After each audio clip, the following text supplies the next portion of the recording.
OTAs are finally here for the New Orleans Saints. So what does that mean for Derek Carr? What does it mean for Trevor Penning, who's at a new position?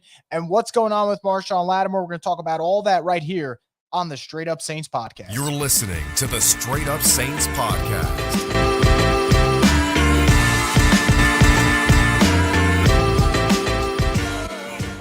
What is up, Houdat Nation? Welcome back inside another edition of the Straight Up Saints podcast. I'm your host, Chris Rosevoglu, and as always, we're brought to you by Scott Fickner, injury lawyers. If injured in any kind of accident, car, truck, 18-wheeler, or hurt offshore, Scott Fickner handles it all. You give him a call at 504-500-1111 for a free consultation. That's right, a free consultation.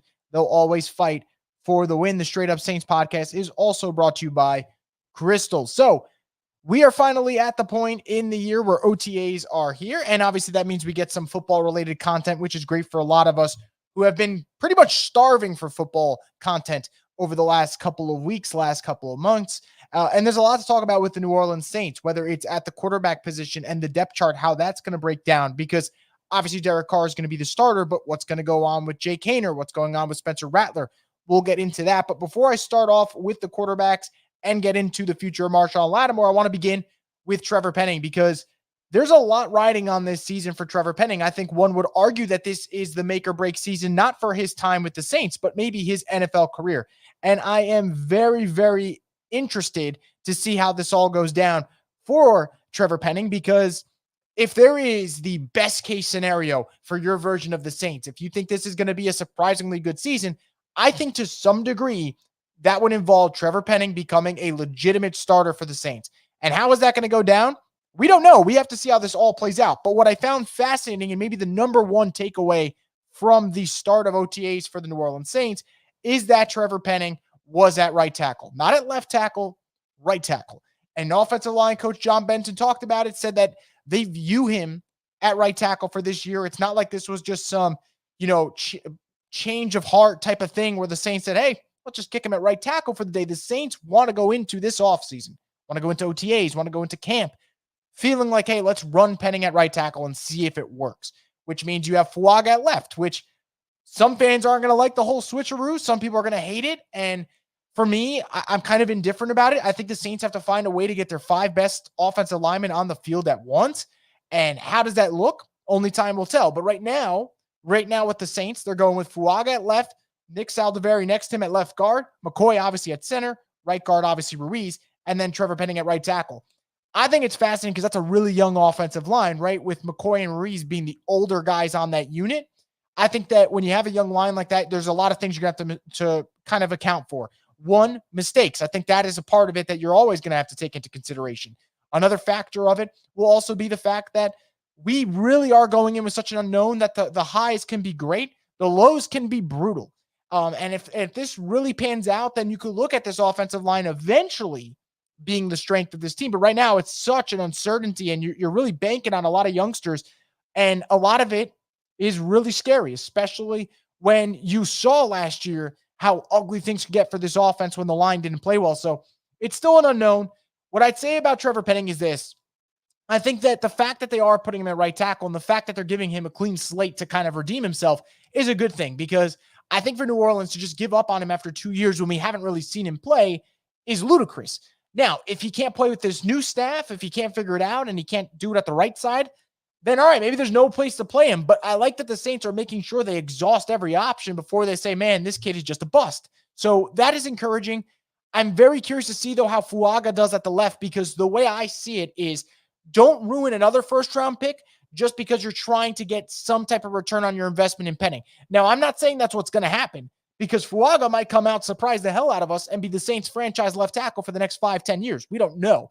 And obviously that's a fingers crossed type of thing that's what happens. But it is very interesting.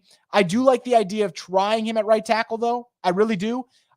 Because I think at left tackle, man, it just didn't look like it was going to work. And what are the odds that Trevor Penning would look like he was out of his depths at left tackle the first 2 years, and then magically year 3 turn it on? I just feel like that was a pipe dream. So that is one of the early takeaways from the start of OTAs, Trevor Penning being at right tackle, and the Saints trying to see if they can kind of light a fire under him with a new staff, new position, and see how it goes. And having Ruiz next to him actually could help. And I think that's actually also a benefit of him being at the right tackle spot. Left guard is an uncertainty.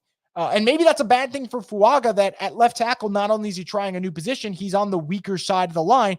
At least Penning can lean on Ruiz if he ends up winning that right tackle job. So we'll see what happens, but I'll leave you guys with this thought before I move on to the next topic. I think for the New Orleans Saints, if they're going to reach some type of crazy goal for this year, and, I think they're a 7-10, 8-9 team at the moment.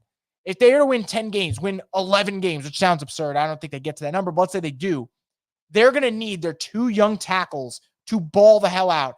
And obviously that would change the trajectory of the Saints' future if you got kind of your bookend tackles, but we'll see how that all plays out. Now, before I get into any comments about Derek Carr and Jake Haener, which I'm going to in just a sec, I just want to remind you guys, if you do enjoy the content that we have here at Boot Crew Media, make sure to smash the like button. It really does help out the channel. And also consider subscribing and hitting the notification bell when you get alerted for new videos like this, which with the offseason kind of ramping up and OTAs beginning, we're going to plan on doing at least 2 live shows a week, with Tuesday being one of the set days. We'll obviously squeeze in another show throughout the week to have to you guys, so you guys can get your opinion. And as always, if you're leaving comments and you feel like I haven't gotten to them yet, please do not worry. I will get to them in just a minute or two, and we'll see what you guys have to say. So let's get into the quarterbacks, because, yeah, we need the line to play well, right? We need the offensive line to step up, but the Saints also need their quarterbacks to step up. And obviously at the start of OTAs, it's very hard to really say, oh, man, they look so good. It's a bounce-back season. It's an MVP season. It's whatever you want to call it. You can't really do that, right? Because you're pretty much playing glorified 7-on-7, and everything's a little bit easier for you. But what I can say right now about Derek Carr is 2 things. I think this offense is going to make life a little bit easier for him, which in return will help out the Saints. And I think B, for Derek Carr, and I think this is actually going to help. A lot of people are viewing this season as if Derek Carr doesn't play well, he's out of the league or he's not a starter. I would argue this, and I think this might actually be a good thing for Derek Carr. Who the hell is talking about the Saints outside of people in New Orleans? No one. Like, right now, unfortunately, the Saints are in that weird state of, I don't want to say being irrelevant, but people don't care enough about them. And the spotlight's not going to be on Derek Carr. No one's going to talk about that contract because you're into year 2 already. The pressure's going to be off from a national spotlight. Maybe inside, Derek Carr knows he needs to play better. Maybe the Saints have made it clear, hey, Derek, you need to play better. But there isn't going to be this national scope of a spotlight just on Derek Carr. And I think that might be a good thing for him. I don't think Derek Carr is the type of guy that, all eyes are on him. He's going to rise to the challenge. But I think with a new offensive coordinator, maybe making things better for him, making life easier for him, I think you can get a good version out of him. So today, 6 of 7, looked efficient, took what the defense kind of gives you, which has kind of been his MO the last couple of years. Is it exciting football? Maybe not. But I will say this about Derek Carr, and I am someone who is often critical of him. I think if Derek Carr can replicate last year's numbers, but do it in a consistent fashion, you will have a decent quarterback for next year. And the reason I say that is if I just pull up Derek Carr's numbers from last year, you would tell me that's a pretty good quarterback. Just under 3,900 passing yards, 25 touchdowns, 8 picks. Here's the problem with those numbers. So inconsistent. In the first 4 games of the year, Derek Carr had 2 touchdowns and 2 picks. In the last 4 games of the year, Derek Carr had 12 touchdowns and 1 pick. Too big of a discrepancy there. Don't expect him to be as good as he was in the last 4 games, but he's not as bad as he was in the first 4 games. And if you can find a way to just get those 25 touchdowns, 8 picks in a consistent way and kind of give New Orleans what Baker Mayfield gave Tampa last year, Saints will be a decent team in terms of being competitive, in terms of being watchable. And if I didn't think Derek Carr was capable of that, I'd probably just let this go right now and say, let's talk about the young guys. But there's no excuse why Derek Carr, for at least one more season at his age right now, can't give the Saints decent football with a new OC that's actually going to value motion, that's actually going to value a run game and build things off of that and make sure that they're not reluctant going into 2nd and 10, 3rd and 10 every other drive. So I think this is going to make it a lot easier for Derek Carr, and I am fascinated to see how he plays in a new system with more familiarity with these weapons, with Olave, with Shaheed, with A.T. Perry, even Taysom Hill. I mean, Taysom Hill's got a new role now. It seems like he might be working out of the backfield a little bit more. Maybe that helps out Derek Carr. So I'm excited to see what happens. I think there's going to be easier reads for Derek, and it might not produce exciting football, but I just want them to have consistent football, because it drove me nuts that the first 4 games of the year, Derek Carr did not look good at all. And in the last 4 games of the year, you're wondering, where the heck was that for October, November, when the games mattered? And maybe that is fool's gold. It is possible. but there's got to be a middle ground, and the Saints got to find a way to get that middle ground. And if you could do so, you'll live with the results for Derek Carr. Now, Derek's not the only quarterback that got talked about today. Jake Haener, kind of like the talk of Saints OTAs for the first day. He looked really sharp. He looked confident, was slinging the ball out there at a pretty nice rate. And I think for him, this should serve as a reminder to people why I've been saying the preseason backup quarterback battle is going to be the most exciting part for the Saints, because you got Jake Haener in one corner, you got Spencer Rattler in the other corner, and these are two day 3 picks who had pretty solid college careers, who are coming in with chips on their shoulders. Jake last year, Spencer this year, and something's got to give. And I think either one, whoever wins that backup job, that could maybe be a launching point for the next part of their career, whether it's going from QB2 to QB1, or maybe even becoming a really, really good quarterback to have on the depth chart. And I often say this, everyone wants your day 3 quarterback to eventually become your starter, right? You want to hit that scratch-off lottery ticket. But if you draft a quarterback like Jake Haener in round 4 or Spencer Rattler in round 5, and they become your backup for a long time, that's a damn good pick, because backup quarterbacks are so valuable in today's NFL, where it feels like guys get hurt every other week. So I'm very excited to see what happens with Jake Haener. I think, again, this is just a little reminder, guys, that I think Spencer Rattler is very exciting. And I'm excited to see what he does in training camp. I'm excited to see what he does in the preseason. But he is a rookie. He is, a week or 2 removed from rookie camp. And he looked a little shaky today, while Jake, who is now going into second year, feels maybe a little bit more confident. And look, you can go into tomorrow. Jake can look shaky. Spencer could look confident, and you kind of flip the script. But that's what makes this thing exciting, this backup quarterback battle. And also, which I've been saying for fans, let's not get too ahead of ourselves. Let's have some patience. Let these young quarterbacks figure it out and tell us if they're going to be something or not, rather than us sitting here saying Spencer Rattler's the QB of the future, Jake Haener's the QB of the future. Let's just let it all play out. And I think it's going to be really, really cool to see how that goes down, because I've said, the national media might not find the Saints exciting, and I understand that to some degree. The preseason is going to be fun as hell watching these two quarterbacks. So shout out to Jake Haener. He did his thing today. Rattler, on the other hand, looked a little shaky, had an interception, and then had a near interception on a rough pass. So we'll see if he can bounce back. I think this is kind of just the ebbs and flows of being a rookie quarterback. I wouldn't say I'm too worried about it. And that's also why I said, guys, if he wins the QB2 job, that's great for Spencer for this year. I don't know why people are saying he's going to be QB1 this year, outside of maybe hating Derek Carr. And again, I'm not Derek Carr's biggest fan, but he's going to be the starter bearing injury for all 17 games. I would be shocked if that wasn't the case. So we shall see what happens. Before I get into your comments, guys, I want to get into the last thing here, which is on the defensive side of the football. And it's good news. And this is one that will make a lot of fans happy. It sounds like Marshon Lattimore is staying with the Saints. Dennis Allen talked about them communicating, said it was important, and said they are, in quotes, moving forward with Lattimore. And then Rappaport came out today, pretty much said that kind of ends all the trade speculation. Crazy stuff happens. So, yeah, there is that small percent that the Saints find a deal. But it seems like the Saints have kind of stuck to their guns, decided not to rush a trade if there wasn't one to be there. Decided not to just settle for crappy value if that was on the market, and say, you know what? We're a better football team this year with Marshon Lattimore than we are without. And I think that is A, totally true, and B, kind of a good thing that the Saints didn't just trade him, for pennies on the dollar. You don't really want that. And I think there are holes on the Saints roster. But what I could say now that it seems like Lattimore is staying, the Saints are going to have one position group that it will be better than everyone else's in the NFL this year. And it's going to be the cornerback room with Lattimore, with Paulson Debo coming off a great year. Alontae Taylor's coming off a shaky year. How does he respond? I am curious, but the talent is always there with Alontae. And then you add Kool-Aid McKinstry, who's a first-round talent who you got at pick 41. So 4 really, really talented cornerbacks, 2 being proven playmakers.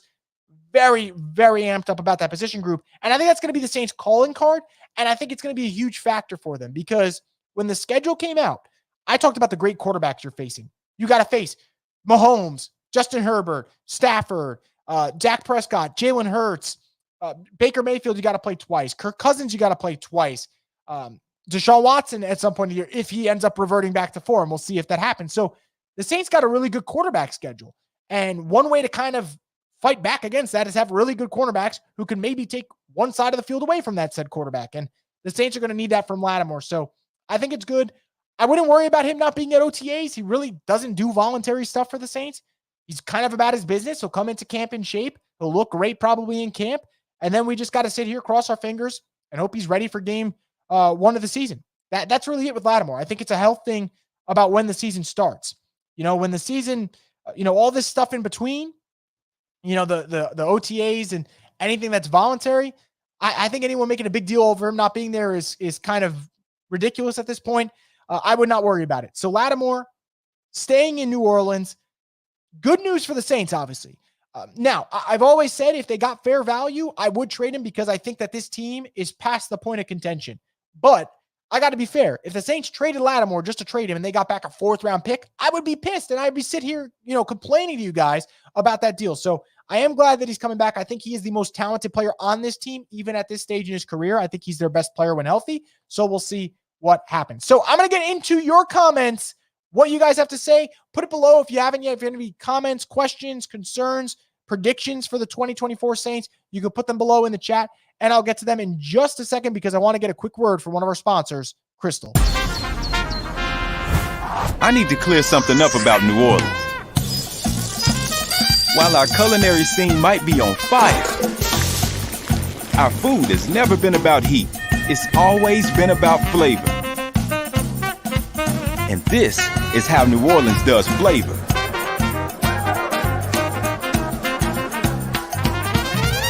Are we clear? Crystal, how New Orleans does flavor.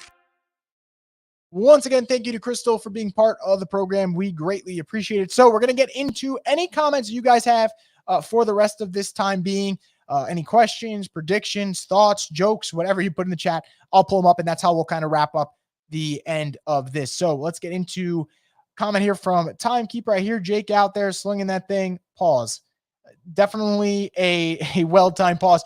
Yeah, Jake Haener had a really nice day. And I think for Jake, look, I thought there were moments in the preseason he looked pretty sharp. I think the Chargers game is probably the one that was most impressive. There was a sequence where he threw pretty much 3 touchdowns, and they all got called back because of penalties, which is absurd. And then there were moments in the Texans game where he looked good, and obviously it finished on a poor note with him just really abusing Lucas Kroll in the end of that second half, and then ends up getting picked off with them having a chance to win it. So, look, there's talent there with Jake. He was a baller at Fresno State. He really is the definition of a gamer, tough guy. 2nd year under his belt. Now's had a chance to sit under Derek Carr, maybe learn a thing or two, learn what to do, what not to do. And we'll see. From that perspective, he should have an edge over Rattler. What Rattler will have over him from an edge point is just natural talent. That's where Rattler is just definitely superior. And it'll be interesting to see how Rattler handles this too, because he had a rough day today. How does he respond? If he has a great day the next day, that's great. That's exactly what you want from these rookies. You want them to learn on the fly. And I think, while everyone's going to sit here and bash Derek Carr, and look, if the season starts and Derek Carr stinks, I'll be the first one to come up here and be like, man, what are we doing? What are we doing here? But the only good part of that contract, and again, I don't think it's a good contract, is the Saints right now pretty much have a placeholder in there as they try to take shots at quarterbacks. If Jake doesn't work, Jake doesn't work. If Spencer doesn't work, Spencer doesn't work. You got to keep it going, though, but you got to at least try. And for them to have 2 straight years of bringing young quarterbacks in the building who actually look like they can become something is good enough.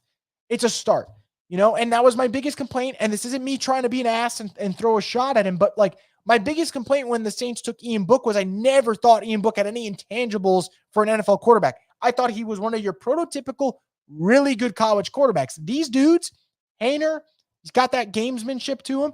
Rattler, he's got that arm talent that you see from the top quarterback. So there are traits there that you like, and you kind of hope that one of them ends up winning the job and really shines in the preseason. Timekeeper says we should trade Alvin and Lattimore, let them go, thrive somewhere else. They've paid their dues here.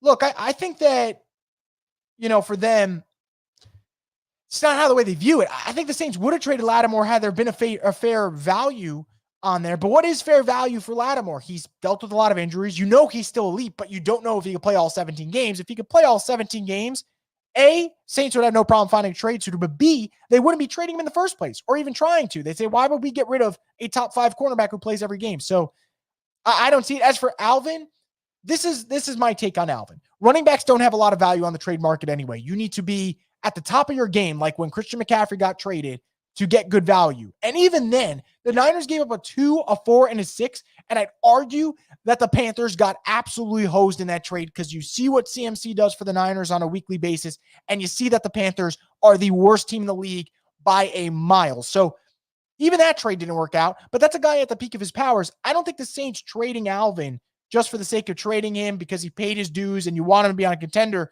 really does anything. Like, this is a chance for him to thrive again too. And I'm not saying that because I'm a Saints fan. New scheme that's going to value running backs. And I just mentioned McCaffrey. Kubiak just spent a whole year watching Kyle Shanahan perfectly orchestrate an offense led by Christian McCaffrey. And McCaffrey is better than Alvin. I get that. But there's got to be ways that Kubiak can implement similar, tactics, similar plays to make Alvin kind of get a little burst back in his step. So I'm excited to see that. And Alvin's a leader of this team. I just don't think you get rid of those vocal leaders because a lot of people want like this quick reset, like you tank for 2 years and all of a sudden you're back on top. And you kind of want what the Texans have, right?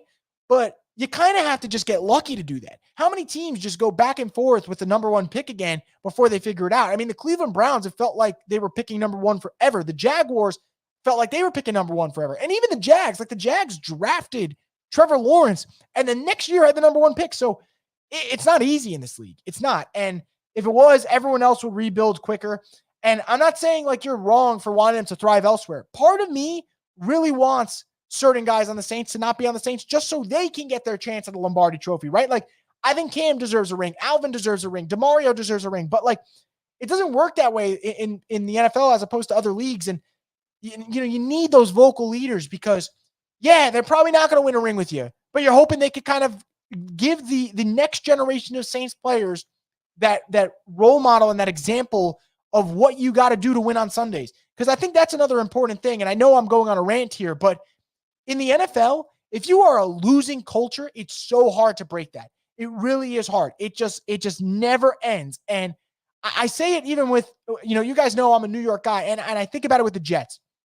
The Jets are just perennial losers. No matter how many things they try, they are losers. And, I remember so many years of that fan base wanting the tank to get a good pick. And it's like, when you continue to lose, that shit becomes contagious. It took the Detroit Lions so long to figure it out. And now they got their culture and they're an exciting team. But I just don't think you throw guys away just for the sake of throwing them away. I get it. I want them to get rings, but you also need stability in there. And those guys will provide it. So we'll see. I totally get the sentiment, though. I'm sure other fans feel that way, but I get why the Saints are keeping them. 504 Co says Penning's going to be a great right tackle. I hope so, man. I really do. I can't make that statement yet, and I think that's also the beauty of me kind of opening it up to you guys, is I'd love to know your takes. So I'm glad you come in here and give your thoughts on Penning and whether or not you think he can produce. And I hope he does. I hope Trevor Penning becomes a really good right tackle for the New Orleans Saints. But I think we got to kind of have to wait and see. We have to wait and see how this all plays out. But that is the best possible scenario for the Saints. To go to your second comment from 504 Co is, you got two young dogs at left tackle and right tackle, is what he said. And that's what you got to hope. You got to hope Fuaga and Penning pan out. Obviously, I have more eggs in the Fuaga basket because, unfortunately, this is now year 3 already for Penning. This is only year 1 for Fuaga. So there's more confidence in the rookie because I haven't seen him play, and I've seen Penning play, and I've seen him struggle. But if the Saints are going to reach that ultimate goal, got to have these 2 young guys play. And what a good thing it'd be for the Saints, right? I know that in today's society, everything's based off of, did you win or not? And I get that. And it's almost to a certain degree really affected how we talk about sports. And I can sit here today and I'll tell you guys, the Saints might go 7-10, but if Trevor Penning looks like a starter, if Fuaga looks like a left tackle of the future, if Olave takes that next step, if Shaheed looks good, if Kendrick Miller looks like a starting caliber running back, you can go 7-10, and I'm going to sit here the Monday after the season ends, and I'm going to tell you this was a good season for the Saints because I'm not delusional. They are not going to contend for a Lombardi this year. As much as I'd love to see it, as much as we'd all love to see it, it's not going to happen. So you got to find the little wins to building the future. And so much is banked in on those offensive tackles and whether or not they can become legitimate starters. So we'll see what happens. But I am definitely interested to see how this all pans out for those 2 tackles. Timekeeper says, time for a Taysom replacement 2. Jalen Milroe. Well, I mean, I don't think you get a Taysom replacement. I think it doesn't sound exciting, but like once this Taysom Hill experiment is over, like that's just it. Like I don't think you get another Taysom Hill.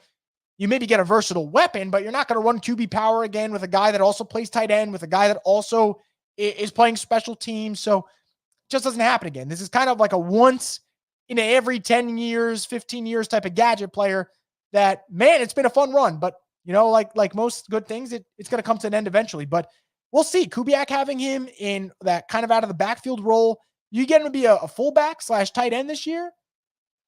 I think that'll be fun, and I'm excited to see how that all pans out for sure.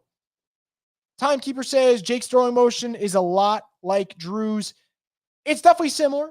I would say that the one thing about Breeze, and it's not fair because like it's really ruined the way I watch young quarterbacks.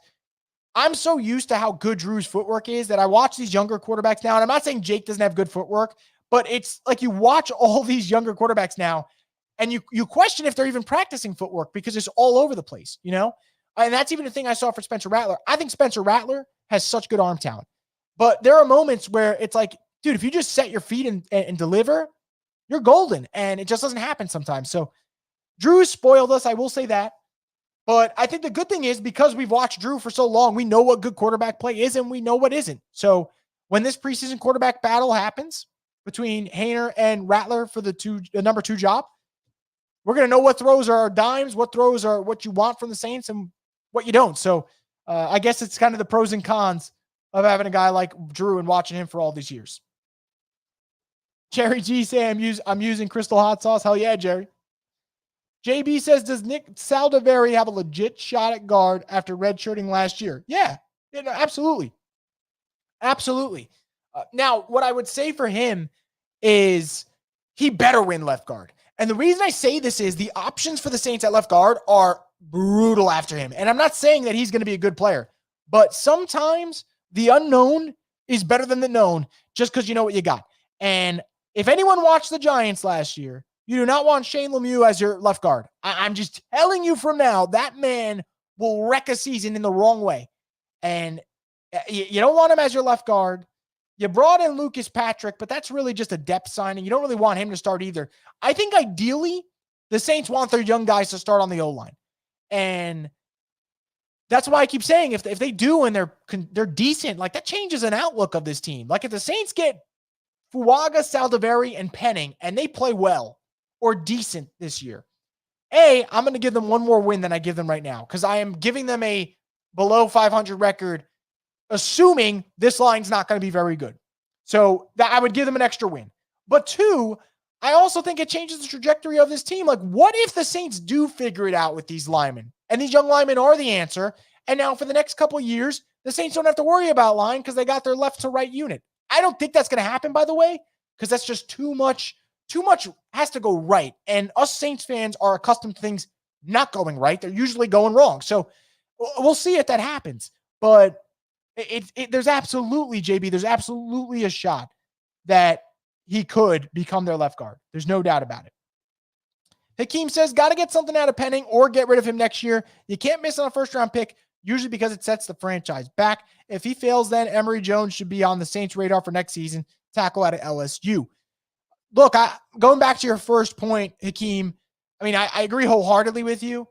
This is it for Trevor Penning. It either works or it doesn't work, And I love how you mentioned Emory Jones. It's kind of funny. I mean, LSU's probably going to have 2 offensive tackles next year going in the first round. So shout out to them and what they're building there in the trenches.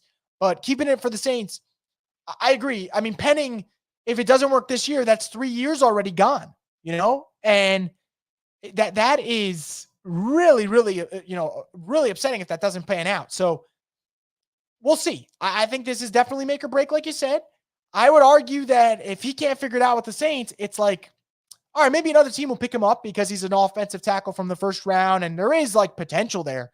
But no one's ever going to sign him with the conviction of, he's going to be a starter. Like, they'll probably add him to the practice squad or add him as their backup and say, we're going to spend the whole season with you working behind the scenes and see if there's anything there. And if there is, great for 2025. If not, we'll just cut you as well. So I think that's where Trevor Penning's at. You got to make it happen. Saints got to make it happen, or it's a whiff of a pick. And when you whiff on those first round picks, man, it will bite you in the ass. And I say this every time. And I think it's a little different from Trevor Penning because I don't know if Trevor Penning is an NFL player.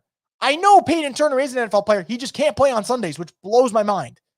But picks like that, when you whiff on them, it hurts, man. You can't whiff on first round picks. Like that's supposed to be a guy that starts week 1 to week 18, and you don't got to worry about him. Kind of like when you draft your first round picks in fantasy, it's a set and forget type of guy. When you draft a first round pick, you better hit on those. If you whiff, that is a big time whiff. Jacob says, you planning on going to any games this season? Yeah, absolutely. We'll see how it goes in terms of which game or games I'll do for New Orleans. I'd imagine since they're playing in New York, it'd probably be wise of me to come through. The one thing I will say, though, is it is in December. It's going to be cold, and I am not a fan of the cold. So that part will stink. As for those, though, I'm really eyeing Saints-Falcons midway in the year. I think that's going to be a really exciting game. And even if I don't think the Saints are going to be great this year, I refuse to believe that the NFC South is just magically great or magically good. Like, they got to prove it. So I think Tampa, Atlanta, and New Orleans are going to vie for the number 1 spot in the division. So that's a game that I would look at for sure. Saints-Rams is another one that I'm looking at as possibly going to. That one, I know the Saints lost to the Rams last year, but it would not surprise me if they get back, a win in New Orleans. So that's another one I'll look at as well. The one that I'm really curious about, but I just don't see me taking a trip to LA, is them against the Chargers. And the reason I say that is obviously the Saints are my favorite team, but I love Justin Herbert. And I like watching, you obviously go to watch your team, but I like when you get a quality opponent because there's someone there that you may want to witness. When the Bengals came into town, I wanted to see that game, not just because I wanted to watch the Saints. And obviously I was rooting for the Saints. I don't know how people would root for the Bengals just because Joe Burrow played for LSU, but it was cool seeing Burrow live, it's cool seeing those guys. So we'll see, but Rams, Falcons as the home games, I'm definitely looking at. Those are ones that I got on my radar. I'm curious. Obviously, I know you guys are probably looking at the schedule as well, trying to figure out which games to go to. Hakeem says the O-lineman we signed for Chicago started 15 games last year. He's your starter at left guard. He's 30 years old, and Brzee gave him high praise from playing against him last year when he was in Chicago. Yeah, look, I'm not saying that's not your starter, but I think right now the Saints are hoping it's going to be Nick Saldiveri. But obviously we'll see. To your point, Lucas Patrick has so many reps under his belt, and obviously that's a big thing. Starting opportunities is a big thing for him, and if Saldiveri falters, Lucas Patrick might be able to step up because he's got that experience. Has Penning completed a training camp yet? No, he was injured rookie year. Training camp, he was around last year. Remember, we had him for week 1, and it was brutal. Tennessee absolutely beat the brakes off of him. But, yeah, they had him last year. I think for him, we got to see, man. I really, really, really, I want to believe there's like a decent football player somewhere in there, but we haven't seen it yet. But, yeah, Penning was there for training camp last year. Fingers crossed he's healthy this year. Fingers crossed guys like Peyton Turner are healthy this year. Another guy I didn't mention today because there's not much to really talk about right now, but Chase Young, that's a guy that you hope can get healthy and play. That's another player that could change the outlook of the Saints if they're healthy. So we'll see what happens. But obviously it's only May. We just started OTAs. There's so much that has to go down, but you could feel it. You could feel it and sense it. Football's getting back. We're getting back to the good vibes. We're getting back to those clips that, look, there might not be much going on in the clip. It might just be a routine pass, but I'd be lying to you if I told you I didn't get excited over watching it. So Saints football is certainly coming back, and obviously us here at Boo Crew Media can't wait to cover it for you. But guys, that's going to wrap up this edition of the Straight Up Saints podcast. I want to thank you all so much for tuning in and leaving your comments as always, guys. And until then, stay tuned for more content here from the Straight Up Saints podcast, the destination for